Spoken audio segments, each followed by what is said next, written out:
Welcome, everybody, to the R&R CatCast, a fan-based podcast focusing on Montana State athletics. We're two dudes named Ryan from the state of Washington talking about our dear Montana State. We hope you enjoy.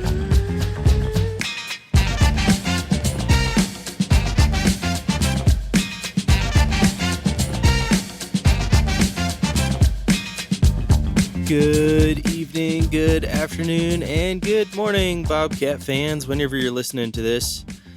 Well, it's a postseason edition now of Brickball, and I'm here with Foley tonight. We are breaking down the overtime loss to Grambling and just going over some notes from the end of the season.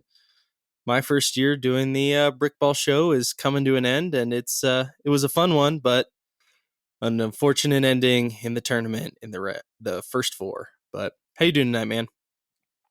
I'm doing good. Thanks for having me on, Zach. It is kind of cool to know that, hey, Brickball was very successful, and it's you did a great job on it this year. And yeah, we're wrapping it up. Thanks, man. It's a lot more fun to end it the last couple weeks of this season. I mean, it could have gone down and just been a little monotone, but boy, the last couple weeks of the season made it a lot more fun, and I've thoroughly enjoyed it. The ups and downs, I know the team has. I've gotten to meet. That was the one fun thing. I've gotten to meet so many people through this little endeavor. Gotten just shout outs or getting to talk to people like, oh yeah, I listened to your guys' show, or just wearing the sweatshirt. Oh yeah, I heard your episode the other night. That's so cool. That was something I wasn't expecting, and you guys gave me this platform, and obviously I don't know what I'm doing for the most part. I'm learning, and a lot of great feedback, a lot of great insight, and a lot of support, and I've really enjoyed that. I always contend it is the best part of doing the R&R is the connections you make with the fans and the listeners, and then the interactions you get to have with the MSU community, players, coaches, alumni, but just mainly the fans. I mean, that's how you and I met, right? Is we met out in Frisco and then just kept in contact. And then because you were a listener all along overseas when you were deployed. So, hey, look what happened. It's awesome. I should push that picture out because we took a picture at the national championship game after the game and the sad post game tailgate. But that whole tailgate experience that's one of my favorite memories, even though it was one of the worst game experiences. That getting our butts kicked, like the pre and post tailgates, if you were there, were just legendary from the Cats fans. We moved barriers and showed up at 4 a.m. Just, oh man, we're gonna get so sidetracked. But I remember they said like tailgating started at 5, and we're like, we'll show up early. And then we saw all the North Dakota State motorhomes that had just moved the barriers and camped overnight. It's like, well, they're professionals; they've been here before. And just to see what that parking lot in Frisco turned into during the pregame and then the postgame was just insane. That was a fun experience. I enjoyed that. Well, it was. I can't wait to go back. We were hoping to go back to Frisco this year, but hope spring's eternal. Speaking of spring, we're into it now, so we'll be rolling out spring football episodes here shortly. I can't believe it, charts man. Coming out. Oh my god, dude, we're one less than a month away from spring football, the spring game, which is so crazy. Sunny Holland. Yeah. Right on, man. Well, hey, all right. Before we do anything, let's get into what's in our golden coolie. That sounds like a great idea.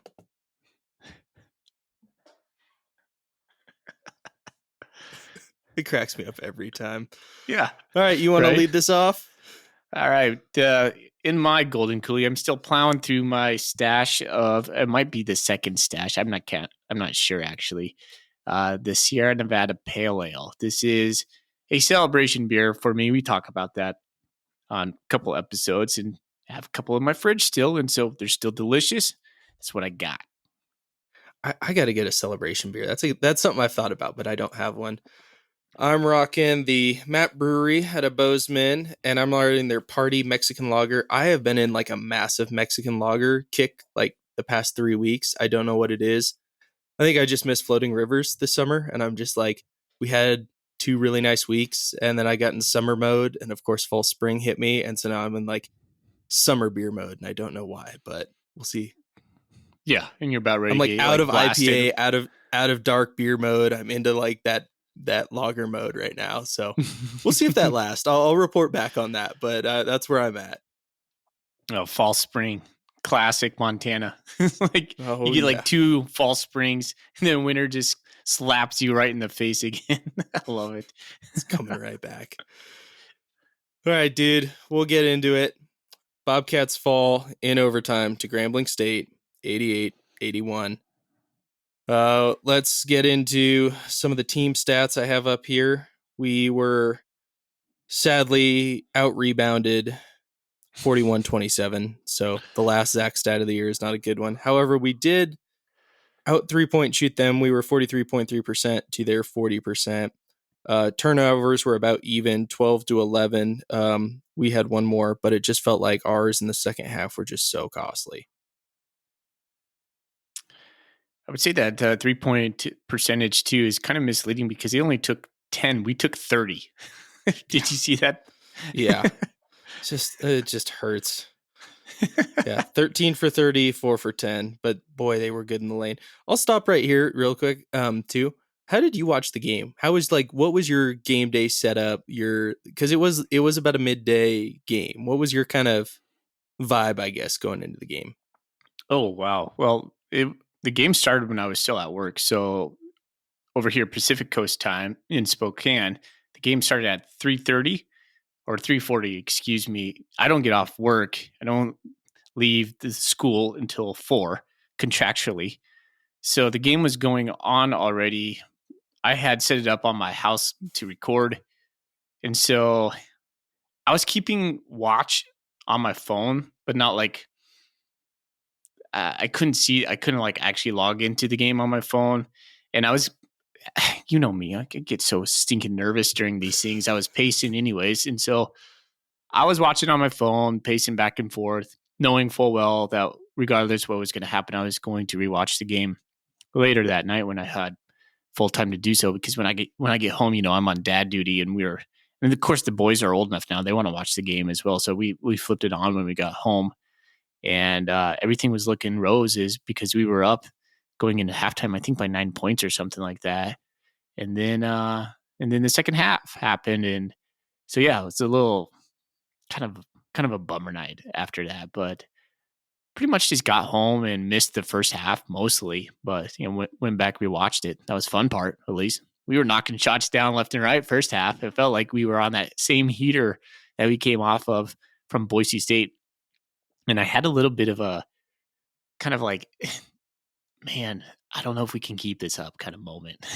I was like, we are, this keeps going well. And this wasn't following the same narrative of our last games where we started off poor and then finished strong. And I wondered if that would flip flop, and it did. And so, well, we'll talk about that. But that was my setup. What about Yep. yours? I went to the watch party at the Brick. I had some guys I went over with who had been listening, some coworkers, and it was a great environment to be there with a lot of Cats fans, good energy.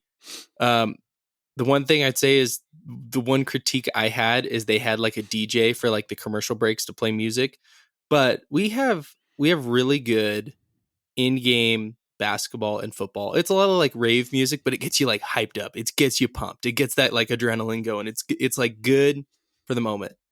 And he didn't play any of that in the in the game. I was like, come on, man, it's the fourth quarter. Play Timmy Trumpets Freaks or the late in the game. Like we need like our hype up song. And he was just playing just random radio station songs of like, oh, like he missed the moment on that. But Ah, lots of Cats fans there. Great environment. Great to watch it with a bunch of people. Especially when we were knocking down those threes, that place was electric. Especially in the first half, that was so cool to see just the place go crazy.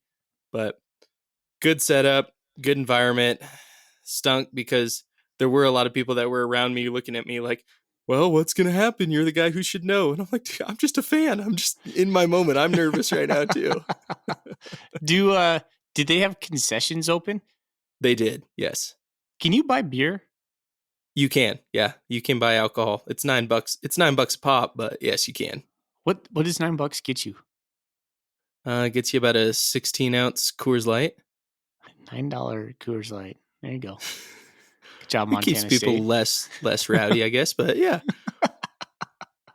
Yeah. So Well, baseball season is about to start. We have mini season tickets over here for the Spokane Indians. Yeah, that's what you're paying over here as well, man. So when you want to watch sporting live and have beer, I guess that's what you pay. $10 a beer anymore. So whatever.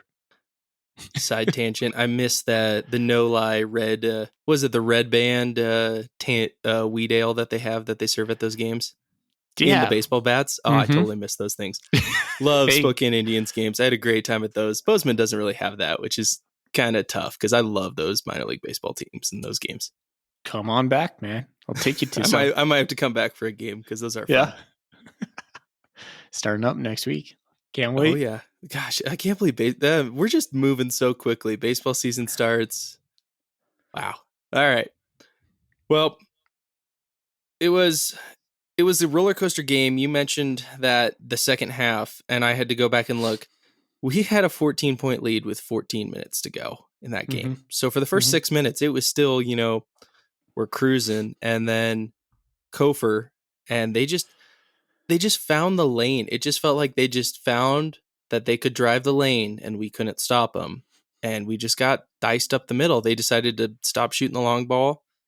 We started turning the ball over, which was a little uncharacteristic that late in games, especially from certain guys that were doing that. And I don't know. I don't know what happened. I don't know what the turning of momentum was. I don't know if they played more guys minutes wise with us. I think their bench was pretty even. They played just about the same amount of guys as we did, but something happened at that 14, 13 minute to go mark, and we just couldn't hang. Kind of felt like Kofor came in off the bench and he just got on an unbelievable hot streak. He And couldn't I'm not miss. sure, yeah, where he was making contested shots. And then we missed three pointers, wide open 3 pointers in a row, 3 trips down the road. And then they came back and they were scoring on those misses. And so they were getting stops on our end and we were kind of going cold. And then you could kind of see our guys kind of start to go a little bit tight. Like we have an uncharacteristic Robert Ford dribbles it out of bounds kind of moment. And then it was like these little cuts in our armor, these little chinks in our armor started to like avalanche on us. And that's so funny because Coach Logie had talked about playing avalanche basketball. And that is exactly what it felt like happened to us in the second half. And I think a critique from me, and I don't know, I mean, I'm not a smart guy when it comes to basketball, but we were playing a ton of man. And Kofor was just being able, he was quick off the dribble, right? And he was initiating contact. And that's what they were giving him the benefit of the doubt. And at one point, like Robert Ford, like I thought Robert Ford took a beautiful charge, got called for a block against it. And it was just Yeah, momentum that one based made no basketball. sense. Yeah. So, and like late calls too, like Kofor would go up and it would be like 2 seconds afterwards, and then they would get the whistle. You're like, come on, are you serious? And so I'm not sure why we didn't go to some sort of zone there because he was eating us up. It seemed to me like Grambling was clearing it out and they were just going, okay, drive, go for it, man, because you're hitting everything, circus, wizardry type shots that you have. And like you said, he couldn't miss. And you're just like, man, and I remember Thorny just texting us saying, man, we just need one stop, one stop, one stop. And we would We get couldn't two get it. points. No, and God bless Robert Ford because he kept us single handedly in that second half. None of the guys wanted to shoot. Garaki had an amazing first half, but everybody started just passing the ball. No, I don't want to take the shot. I don't want to take the shot. Patterson, 1 from 8 from deep. I mean, if we hit one of those, absolutely just one of those, we win, right? We hit one more free throw. At one point, we were 4 for 10 from the stripe. I'm not sure what was our free throw percentage. So that I was going to wait for you to finish, but that's my biggest critique is we were 8 of 15 from the Oh, stripe. damn. 8 of 15. That's that was all season. I got to find our season average, but it was not good from the free throw line. And if there's one critique that I'd like to see us really get better at, it's that. Yeah. And the 3-point game, I mean, that was us all year. When we were on, we won those games, and we won games maybe we shouldn't have won. But when we were off, we lost games we should have won this season, and that was just a live and die of are your 3-point shooters hot? But I mean, Robert Ford was 8 of 6 from 3 points. That's incredible. Yeah. He was. He actually hit one. He actually hit another one that got called off because it was I can't remember the call now, but it might have been a travel or something on Gracchi, and he just drilled it during that time when we needed a shot. I was like, no, no. I wish I could talk to Logie because it's just an honest conversation. Just say, what were you seeing? Why were we going with man defense right there? I'm not trying to question him. I want to hear more about that moment. Like, do you think he has any regrets not going to zone? I would like to know the coach's thoughts on that. Yeah. Anyway, man, I'm just looking over last minute stats. The only other thing I saw on social media too was the last couple of possessions of overtime of the Gurecki threes and just kind of the chuck ups.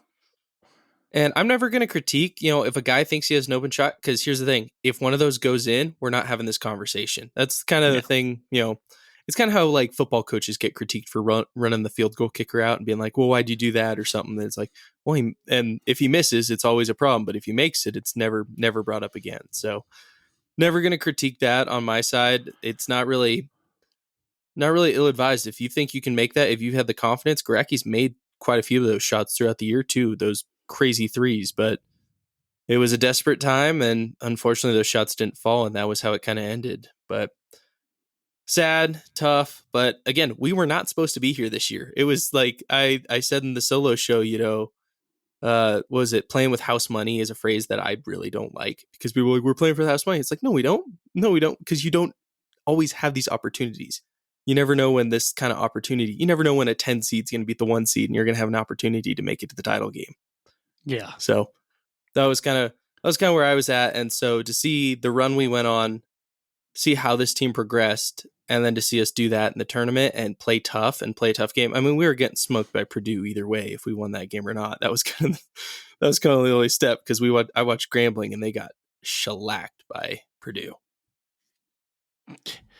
They held more court than Utah State did. Oh my gosh! Well, we'll talk about that. But I think somebody had maybe already accepted a job or was out the door at that point.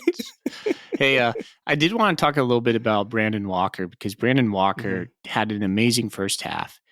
He has such athletic feet in the paint, and sometimes it gets him in trouble too because he travels a lot with those athletic feet. He's quick and he's got some moves down low, and he can score pretty good. He had, I think, about 10 points early on.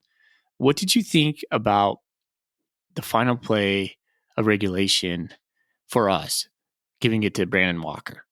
If it goes in, I mean, he had made it was a high percentage shot, a high percentage, activity that he had been doing. So if that goes in, it's no problem. But I liked the dial up. I liked the thought. It just had been cold in the second half was the only thing I'd have to say about it. So it hadn't been there in a little bit. So to go back to it, but yeah. I don't know. I don't know. It's hard for me to take it out of. Yeah, it's hard to critique it. We didn't need. Obviously it was tied, so we didn't need the bucket at that moment. I mean, if we get it, we win, right? I give it to Ford right there. Is my thought. It's like, how do you take it out of the field general's hands? And maybe that was an option. And I know Coach Logie talked about that final play. They thought they were going to cover Ford, and so we were going to give it to Brandon. Brandon had success down low, yada, yada, yada. But I just don't know how Ford does not get the ball in that moment. I think my favorite play of the game was Sam is such a good, I've mentioned this before. He gets called for fouls that aren't fouls quite a bit of the time just because of how he plays, especially with some of the, he goes up, but just some of his rejections, some of his blocks are just amazing. Yeah. And then that step back three he had in the first half was, I love that. That was something that like 2 or 3 years ago he could have never done, but just the dribble, get the guy out of the way, the step back three. Oh, that was when everything was going our way too. That was like, all right, things are going good when Sam's hitting step back threes like that. Things are coming up Bobcats. But I don't know, man. It was tough. It's just a tough way to end things. And they exploited a clear weakness. They knew what they were going to do. They found something that worked, and we just had no answer. And then going into overtime, it just continued. Yeah, I would echo that. It did feel tough. It felt a little bit like we got robbed a little bit. And you can give credit to Grambling, but they hit some like crazy shots, crazy shots. And you're like, how does that fall? How's a guy from their bench scored 19 and become the leading scorer? How do we not answer that? How do we go ice cold all of a sudden when we were up by 14? How does a guy consistently, like a guy who's flourished this year, Tyler Patterson, go 1 from 8 when half of his threes are halfway down and then rim out? Like, and he was wide open. He just had 6 of those were just wide open, non-contested, had time to set up, and it was like, here we go. And then, yeah, and you feel bad for him because he was such a key cog and will be such a key cog for us going forward. And there's so many what ifs, right? But I guess that's what makes March Madness so much fun is you have those moments. And you're right, man. We would have got smoked by Purdue. Would have liked to see it. Be fun. Yeah, it would have been fun. I'm not changing my opinion, but that environment for the first 4 looked really darn cool with that many people there. And that kind of, we were solo national television in March Madness. We would have been, just on a game in an early game somewhere where the 1-16 where people maybe watch the first 4 minutes and then they're on to the 8-9 matchup to watch that because it's way more interesting. For 2 hours, we were the biggest show in America, which is pretty crazy and pretty cool to look at. I mean, that's MSU on national television again, taking the spotlight. That's sweet. That's sweet to see. That's cool. I had people who knew I go to MSU but knew nothing else and would text me like, "Hey, you guys are on TV right now." I'm like, "Yeah, I know. I'm really stressed out." So you would not change that? See, I actually preferred it. That I thought that was somewhat of a pleasant surprise. I was like, "Whoa, we could actually." That was a fun game, by the way. Yep. I mean, the Grambling like being evenly matched, and then knowing that, well, if we make it through, we were still going to get a 16 seed. Yeah. I mean, at that point, like, what's the difference between a 16 and a 15? Maybe a little bit. I guess I'm saying I'm happy that we went to the first 4. Like, okay. I'm glad that we got that. Like, even though we lost, I think it would have been. It's more fun that we played a super contested, super fun game versus losing by 30 to Houston or Connecticut or Purdue first off the bat. That's what I'm trying to say. Okay, totally agree. I love the first 4 in, actually. If the Big Sky Conference can never get above a 12 seed, 15 normally, put us in the first 4. I like that. If that's where we're at, like with the RPI and how everything shakes out, cool. My guess though is the Big Sky is going to continue to get better at basketball, or be more of a basketball conference, and we'll probably be still a 1-bid team or a 1-bid league, and we will continue to just get our butts whooped in the first game because we'll be a lot of 15, 14, 16 seeds. So so give me the first 4. At least you can win one. Give me the first 4. Give me that fun. Yeah. I just pulled up too. We did a little bracket challenge. You're still leading the bracket challenge right now. You picked Connecticut to win it all. I think I have Illinois. That was my sleeper team to win it all. You got to go a little different in these things. Dude, I had Oakland. Come on now. Give me credit for that. Really? That's right. You did say that. I think I had Grand Canyon, and then I had another one I was proud of. I can't remember it off the top of my head, but yeah, maybe next year we'll publish it a little more. It was kind of last minute, but we'll do like an R&R bracket challenge, and we'll put it on all the socials, and we'll see who can win it. So we'll have maybe next year, that'll be something I'll write down in the improvement category of we'll do a full fan madness on that, which would be pretty cool. Yeah, I'd be curious to see who'd win that. We could get them something from the Gear Up Sports merch store that we have for the winner. Yep. Now we're thinking out loud. Yeah. Well, all right, let's move on to the Danny Sprinkle talk and just kind of the off-season stuff, because when we were in this last year, this wasn't until a middle of April. It was after the tournament when Danny left. Mhm. And less than a year later, he's the new head coach of the University of Washington, which I had jokingly said to my dad last year. At that time, I said, "Well, it'll be fun when he's the head coach of Washington next year."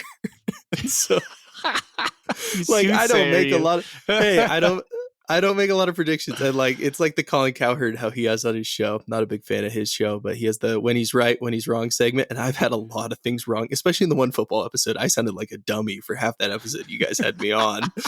But I'll take this one, as I had said he's going to be the Husky head coach over a year ago, and I'm not alone in that opinion. I think a lot of people had that, but $3.1 million a year. It's the truth that there's always a bigger fish out there, and Danny had loyalty, I think, to MSU just because of where it was, and it was his alma mater, and he had a lot of great memories there. But he had no connections to Utah State. They just I think they presented him a pretty good opportunity. He was able to build a roster, was able to have, I think, a lot more NIL support, a lot more of what he thought he needed to win at a bigger level. And he won a tournament game. He won a big conference. I'll give him credit for that. He had a fantastic year, but he's on the move again, and he's going to go be a Big Ten. That's so weird to say. A Big Ten head coach in basketball. And that's going to be an interesting experiment of you go from the Big Sky to a year in the Mountain West to now you're going to be leading a team that has struggled for the past quite a few years. That's going to have a lot of lofty expectations and a lot of rivalries coming into it. He's no stranger to UW, it seems like, but we'll see, man. I mean, it's crazy how these coaches just bounce around like this. A lot of people give flack to players, but coaches are no better. I mean, 22 mil. I mean, you can't say no Oh to my that. gosh, yeah. Good for him. If another school district came in and said, "Hey, Foley, we're going to give you 16 times more money than you're making at your school," where do I sign? Where do I move? The car's packed. Sorry, Liv, we're moving. She wouldn't be like, sorry. Thank you. Is what she'd be saying.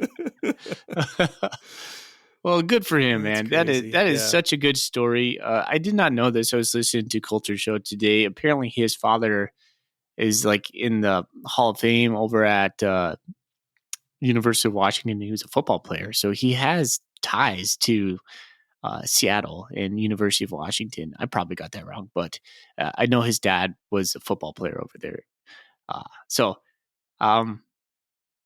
he grew up a Dog fan, just like I grew up a Buckeye fan. So this would be probably like the same thing for me, being like the baseball coach or something for Ohio State. Now that's a terrible analogy, but I'm trying to make sense of this in my brain. I mean, hey, when Montana wins, we all win, really. So guy from Helena, a Bobcat, when it's crazy that he did this in a calendar year. It's insane. Like, that's crazy. Going from, I think one of our listeners texted me today. He said, in a calendar year, Sprinkle went from making $250K to over 3.7 million per year. Happy retirement, Danny. Well, it's something that I looked back is he spent almost 20 years as an assistant coach making, I'm guessing, practically nothing.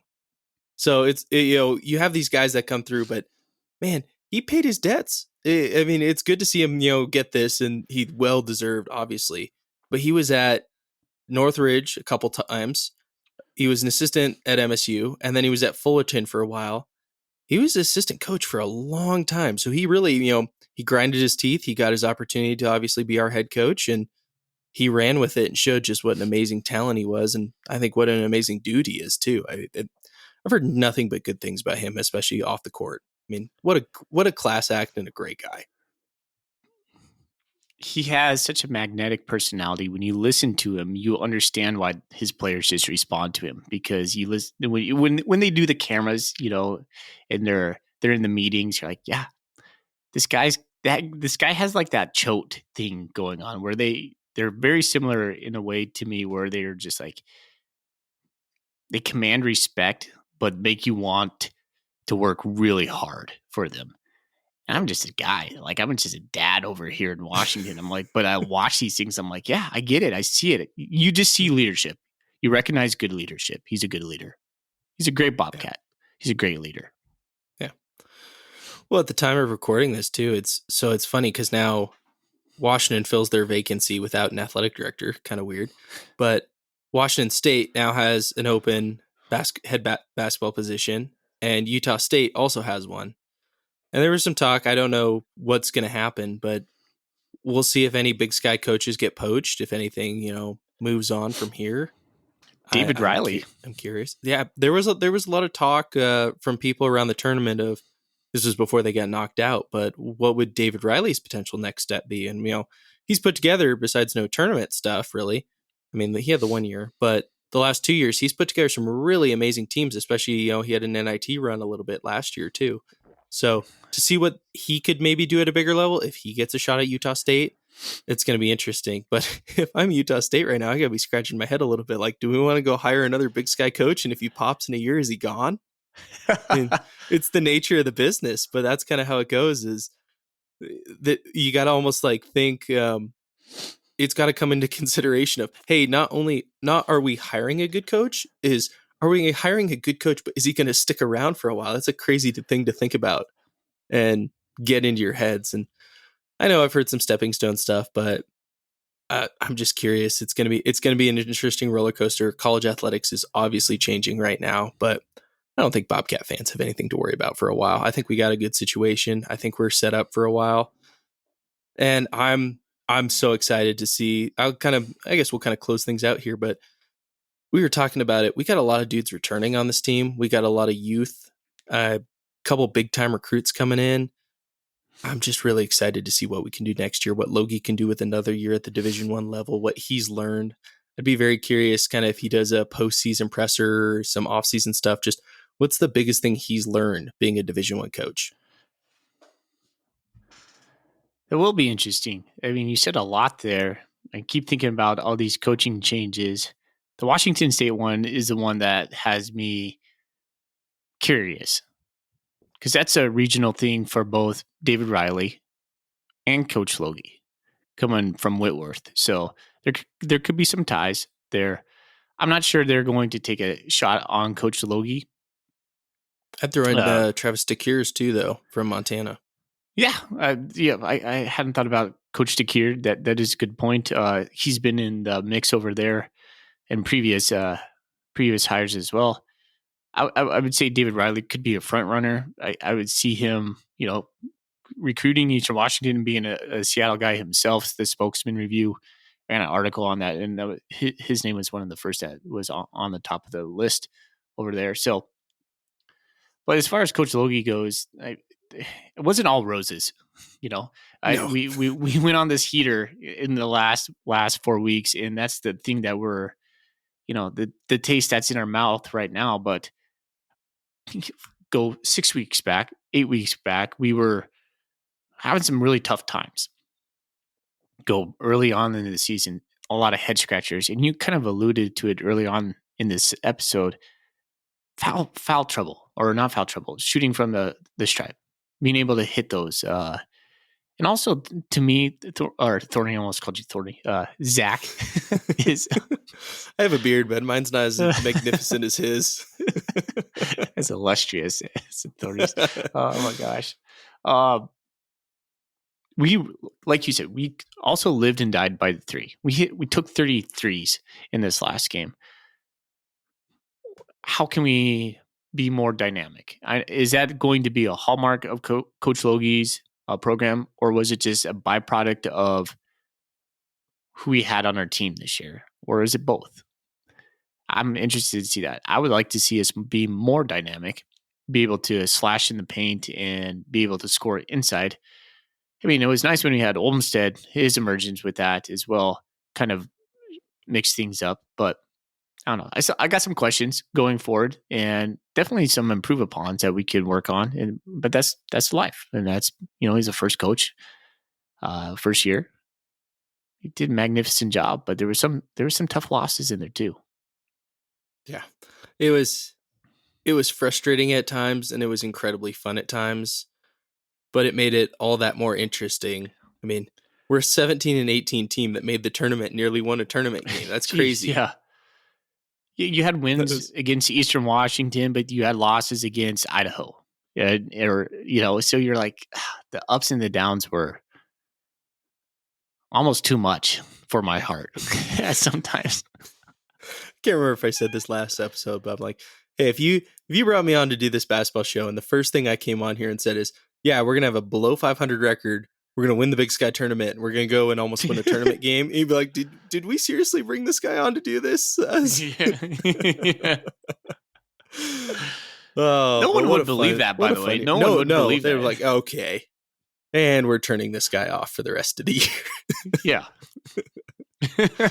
Well, I thought I was ambitious with semifinals. I was like, hey, there's glimpses here that a good season, an absolute W in the win column would be, a semifinal run, and things just fall into your lap. And not just fall into your lap, but they played hard and they played good at the end of the year, and that was awesome to see. But all right, man, I got a little tease for you. We might be having some post basketball season interviews with our play-by-play guys, both men's and women's, coming on here, and then maybe talking a little spring ball with those guys as well, going and do things. But it's kind of a tease. That's what brick ball will be for a little bit, and then we'll just see if we pump out some material over the summer, look at some recruiting stuff, look at where the team is at going into next year. But it's been a ton of fun doing this. It's been a great time. I've sure enjoyed it. I hope you guys have enjoyed it.